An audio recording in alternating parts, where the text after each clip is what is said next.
Salam, semoga saudara dipenuhi dengan damai sejahtera Allah dalam mendengarkan video ini. Baik, pada video ini saya mau sharing ya tentang garis dua ya, pejuang garis dua.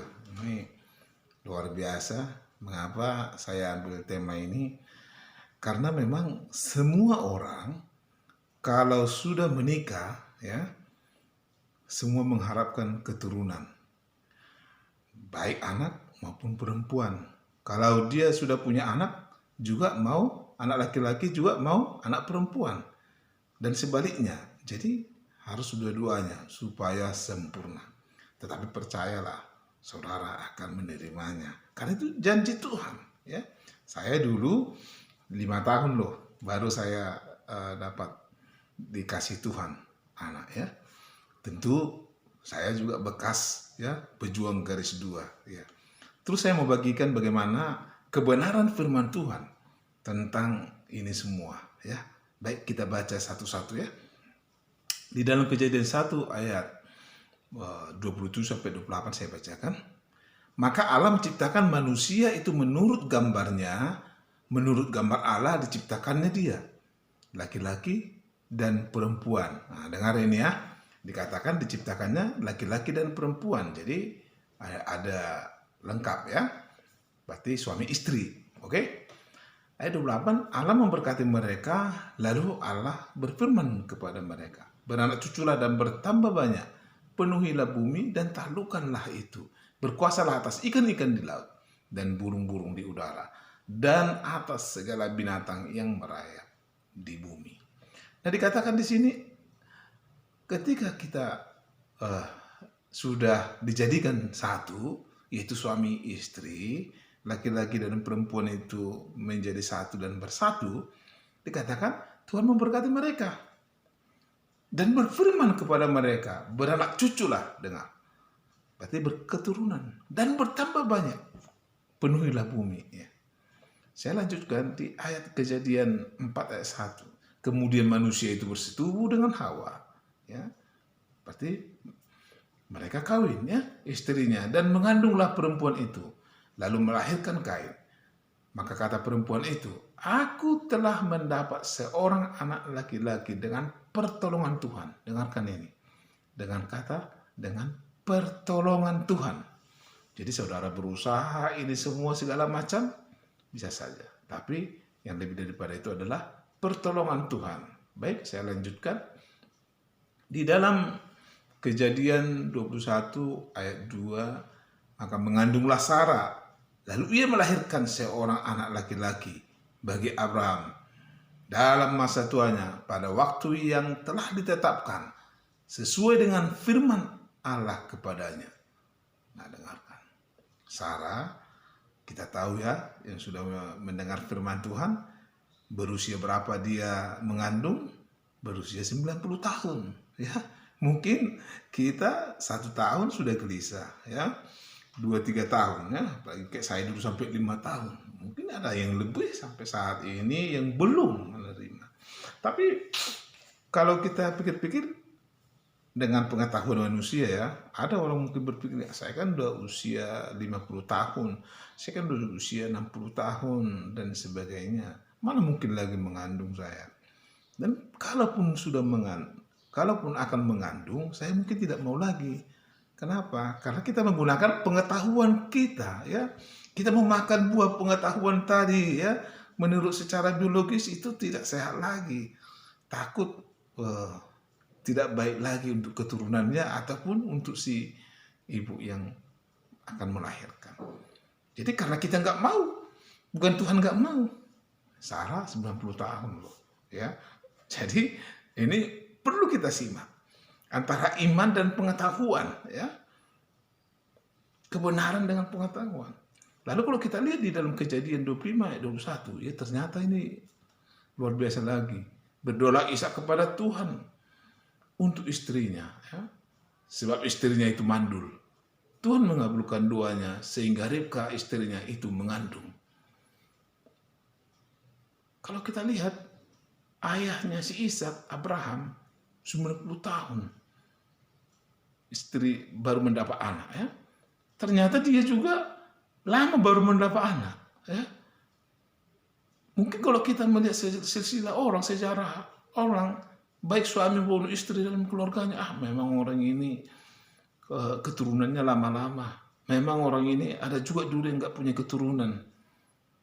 Ya, bisa saling menyalahkan. Apalagi mendengar kata mandul istrinya.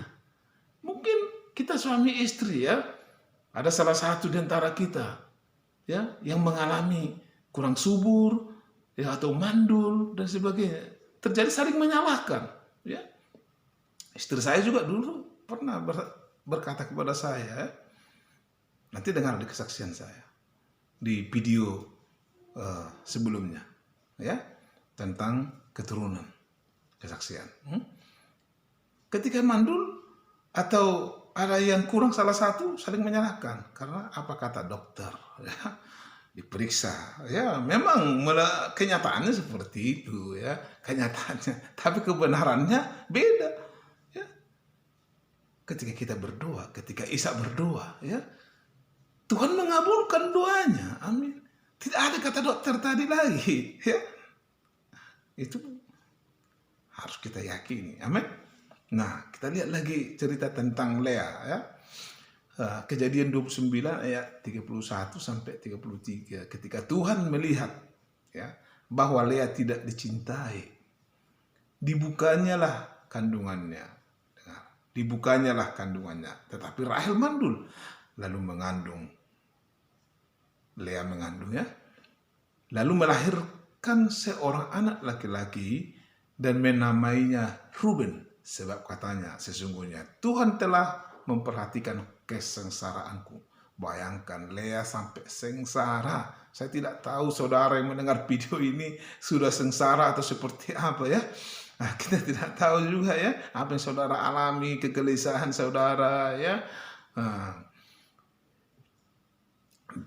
Karena Tuhan memperhatikan kesengsaraanku, kata Lea. Sekarang tentulah aku akan dicintai oleh suamiku. Wah, ini sih ya. Mengandung pula lah ia, lalu melahirkan seorang anak laki-laki.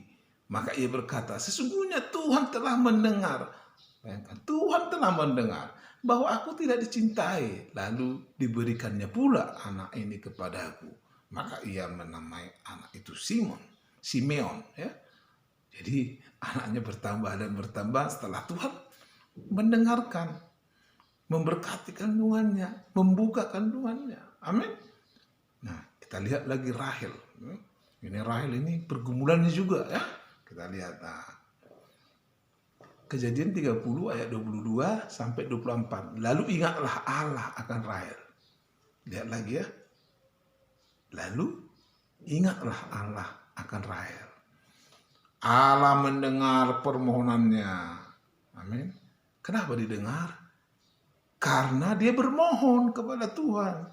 Dia berdoa tidak jemu-jemu. Ya. Serta membuka kandungannya. Setelah Tuhan mendengar permohonannya, Tuhan membuka kandungannya. Amin. Maka mengandunglah Rahel dan melahirkan seorang anak laki-laki. Berkatalah ia, Allah telah menghapuskan aibku. Amin. Ini yang terjadi. Maka ia menamai anak itu Yusuf sambil berkata, mudah-mudahan Tuhan menambah seorang anak laki-laki lagi bagiku. Amin. Jadi dia lagi mempunyai pengharapan untuk mendapat lagi anak laki-laki. Itu adalah bagaimana Tuhan mengingat Rahel. Di dalam Rut 4 ayat 13 kita baca lagi. Lalu Boas mengambil Rut dan perempuan itu menjadi istrinya dan dihampirinya lah dia. Maka atas karunia Tuhan perempuan itu mengandung lalu melahirkan seorang anak laki-laki. Amin. Dikatakan di sini ya. Atas karunia. Jadi bukan semata-mata kekuatan manusia. ada kasih karunia, maka atas karunia Tuhan perempuan itu mengandung. Oke? Nah, kita lihat lagi di dalam 1 Samuel 1 ayat 19 ayat 20, ya, ini tentang Elkana.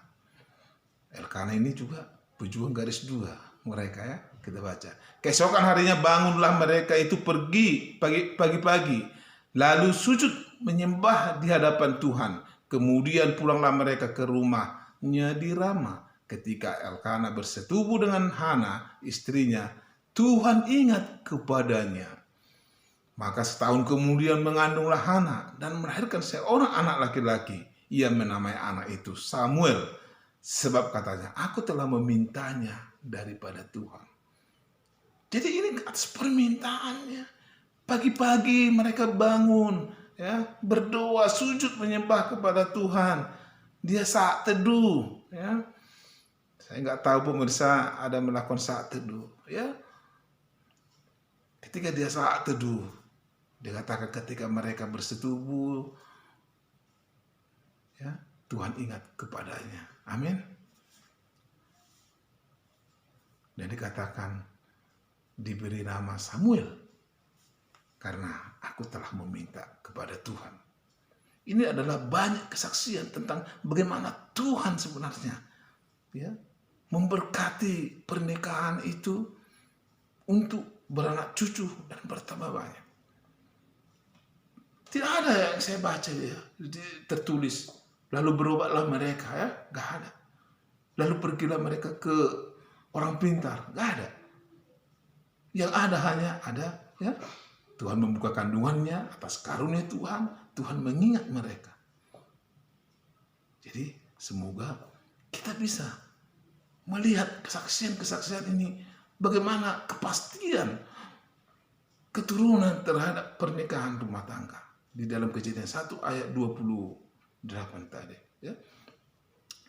Nah, jadi saya mau cerita tentang iman, ya, karena ketika kita mendengar bagaimana Tuhan membuka kandungannya, bagaimana itu semua atas karunia Tuhan, bagaimana itu Tuhan mengingat orang yang selalu berseru berdoa kepadanya dengan tidak jemu-jemu, ya. Itu kan karena iman. Jadi dikatakan Roma 10 ayat 17. Jadi iman timbul dari pendengaran, dan pendengaran oleh firman Kristus. Ya. Yohanes 1 ayat 1 tentu kita udah tahu, ya. Pada mulanya adalah firman. Firman itu bersama-sama dengan Allah. Dan firman itu adalah Allah. Ketika kita mendengar firman, kita mendengar Allah. Karena firman itu adalah Allah sendiri. Dan itulah yang menjadi kekuatan kita. Allah. Apa yang difirmankan, apa yang dikatakan Allah terjadi kepada kita. Ketika kita membacanya, karena itu adalah Allah. Amin. Nah, ketika itu adalah berita tentang Yesus. Mau dengar berita tentang Yesus? Kita lihat Matius 4 ayat 24. Maka tersiarlah berita tentang dia di seluruh Syria, dan dibawalah kepadanya semua orang yang buruk keadaannya. Yang buruk keadaannya, yang menderita berbagai penyakit dan sengsara, yang kerasukan, yang sakit ayan, dan yang lumpuh. Lalu Yesus menyembuhkan mereka. Amin. Lalu Yesus menyembuhkan semuanya. Ketika viral, ya, terdengar bahwa Yesus itu, ya, penyembuh, ya, mengatasi semua masalah yang ada di dalam kehidupan bagi semua orang yang datang kepadanya. Makanya datang orang kepadanya, dibawanyalah orang kepadanya, kepada Yesus, karena Yesus penyembuh. Di dalam nama Yesus ada kuasa. Dalam nama Yesus Kristus ada kuasa. Setiap kita memanggil nama Tuhan Yesus Kristus, ada kuasa. Itu yang Tuhan berikan kepada kita. Amin. Dipanggil namanya. Kenapa? Karena ada kuasa, ya. Nah, kita lihat seorang perempuan yang pendarahan, ya, di dalam Markus 5 ayat 25 sampai 29. Adalah di situ seorang perempuan yang sudah 12 tahun lamanya menderita pendarahan. Ia telah berulang-ulang diobati oleh berbagai tabib, ya, sehingga telah dihabiskannya semua yang ada padanya, namun sama sekali tidak ada faedahnya. Malah sebaliknya, keadaannya makin buruk. Bayangkan, mungkin dia kalau di Indonesia mendengar Oh, dokter sana. Oh, dokter sini. Oh, ada di sana orang pintar. Ya. Oh, di Penang. Oh, di Singapura. Oh, di mana? Ya. Dikatakan dia berobat ke berbagai tabib, dokter-dokter, profesor. Ya. Dikatakan bahkan habis ya apa yang ada padanya. Namun tidak ada faedahnya. Ya, tidak ada kesembuhan ya. Tidak ada perubahan, malah makin buruk keadaannya. Tadi dikatakan orang yang buruk keadaannya disembuhkan Tuhan. Ya, terjadi. Amin. Orang yang mandul dikatakan tadi Tuhan buka kandungannya. Amin. Berarti mandul itu tertutup kandungannya. Jadi nggak usah khawatir. Amin. Nah, pada waktu dia datang kepada Tuhan, ya, mendengar berita seorang perempuan tadi itu, ya, lalu dikatakan dia sudah mendengar berita tentang Yesus. Ternyata perempuan tadi karena sudah mendengar tentang berita tentang Yesus sama dengan orang banyak di Syria tadi, ya, dikatakan ya, maka di tengah-tengah orang banyak itu ia mendekati Yesus dari belakang loh, bukan dari depan, ya, dan menjamah jubahnya. Kenapa dijamah jubahnya? Dikatakan sebab katanya asal kujamah saja jubahnya aku akan sembuh. Itu iman dia, timbul iman dia ketika mendengar Yesus itu adalah penyembuh. Ketika itu juga berhentilah pendarahannya. Amin. Seketika itu juga berhentilah pendarahannya. Ketika dijamah, langsung sembuh. Amin. Pendarahannya tidak lagi berjalan darah keluar dari tubuhnya. Dan ia merasa bahwa badannya sudah sembuh dari penyakitnya. Amin. Jadi perlu diproklamirkan firman Tuhan. Perlu diperkatakan dengan iman. Ya, kau sampai jinjit kau untuk memperkatakannya. Berdiri seperti orang membacakan proklamasi. Ya, ada keyakinan penuh. Ya, kalau kita memproklamirkan, maka garis 2 akan menjadi positif. Katakan amin, ya. Pejuang-pejuang garis 2 akan merasakan damai, sejahtera, dan sukacita. Deritamu akan digantikan yang selama ini menjadi sukacita. Sukacita yang dari Tuhan. Amin. Dikatakan perempuan tadi, asal kujamah saja jubahnya. Diproklamirkan, aku akan sembuh. Mungkin Tuhan memberikan hikmat, ide kepadamu.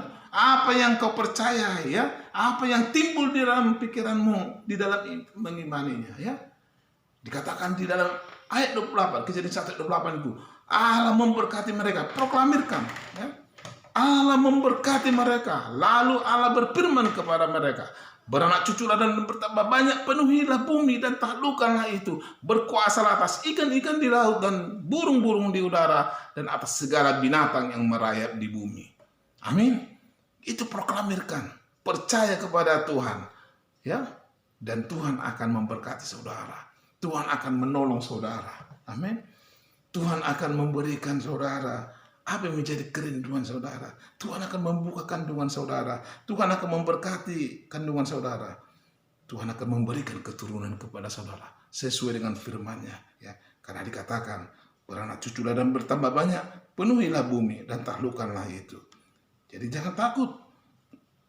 Hanya saja kita harus percaya. Mari kita mendengar ada nyanyian ini, pertolongan daripada Tuhan. Sebentar.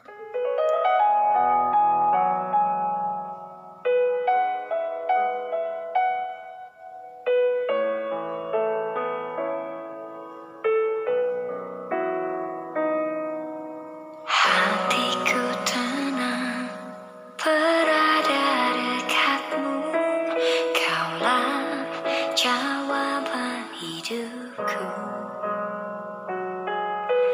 Hatiku tenang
ketika kita tidak sanggup lagi.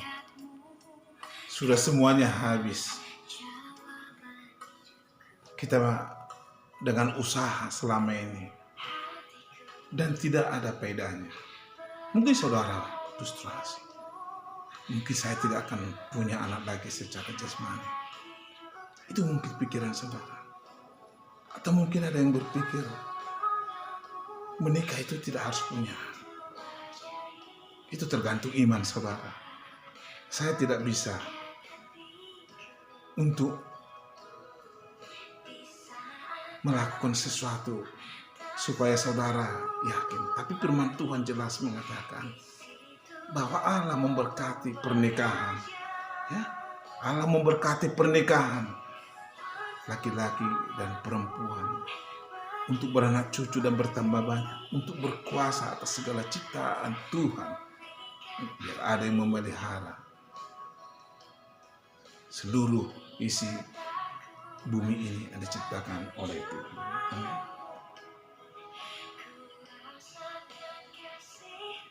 Kita berdoa. Bapa, kami bersyukur pada saat ini. Engkau sungguh baik Tuhan bagi kami. Engkaulah penolong kami Tuhan. Kami telah lama bergumul untuk mendapatkan keturunan. Tetapi janji Tuhan tentang keturunan, tentang keluarga, tentang pernikahan, Engkau yang berfirman di dalam Kejadian 1 ayat 28. Lalu Allah memberkati pernikahan itu. Beranak cuculah dan bertambah banyak, penuhilah bumi. Kami percaya Tuhan hari ini, janji-Mu kepada setiap yang mendengar firman Tuhan hari ini, Engkau menggenapinya. Di dalam nama Tuhan Yesus Kristus, segala intimidasi si iblis, pekerjaan-pekerjaan roh jahat di udara yang mencoba menyerang pikiran kami ikat di dalam nama Tuhan Yesus Kristus. Dan kami percaya dan iman kami timbul dari pendengaran akan firman Tuhan. Bagaimana Tuhan membuka kandungan, bagaimana Tuhan menolong, bagaimana Tuhan mengingat setiap kami yang mengalami di dalam nama Tuhan Yesus Kristus. Kami percaya Allah mengasihi kami. Mari proklamirkan firman Tuhan setiap hari, dan Tuhan akan memberikan kepadamu. Dan janganlah jemu-jemu engkau berdoa. Berdoalah terus di dalam nama Tuhan Yesus Kristus. Terima kasih Bapa bagi setiap orang yang mendengar firman ini Tuhan. Pulihkan dia, berikan dia kekuatan, timbul iman percayanya, dan nyatakan kepada dia bahwa Allah mengasihi dia, bahwa Allah membuka kandungannya, bahwa Allah memberikan dia sukacita menerima keturunan. Di dalam nama Tuhan Yesus Kristus kami berdoa. Apapun kata dokter, mungkin seperti kami yang istri saya pernah mengalami kista, tetapi itu tidak menjadi penghalang karena Tuhanlah yang menolong. Di dalam nama Tuhan Yesus Kristus, pertolongan-Mu cukuplah bagi kami. Bapa, kami bersyukur Tuhan telah mendengar firman-Mu. Di dalam nama Tuhan Yesus Kristus, terpujilah nama-Mu. Hosana, Hosana, haleluya. Dan firman-Mu yang telah kami dengar, sempurnakanlah itu di dalam hati kami melalui Roh Kudus-Mu, mengajarkan kepada setiap kami akan hal-hal kemuliaan-Mu. Di dalam nama Tuhan Yesus Kristus kami berdoa dan mengucap syukur. Haleluya. Amin. Shalom. Tuhan memberkati.